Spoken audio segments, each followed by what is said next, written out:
கடகராசியாளர்களே, நீங்கள் சிரிக்கும் போது உலகம் நிம்மதியாக இருப்பது போல தோன்றும்.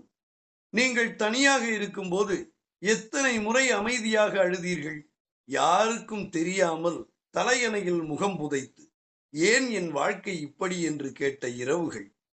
நிலவு உங்கள் அதிபதி, அதனால்தான் உங்கள் மனம் ஒளி பெறும். ஆனால் தானே கரையும். உறவுக்காக உயிர் கொடுப்பீர்கள், ஆனால் உங்களுக்காக யாராவது நின்றார்களா? இப்போது பாக்கியஸ்தானத்தில் அமர்கிறான் சனி. அவன் தண்டனை தர வரவில்லை, நீங்கள் சுமந்த கண்ணீருக்கெல்லாம் மதிப்பு கொடுக்க வருகிறான்.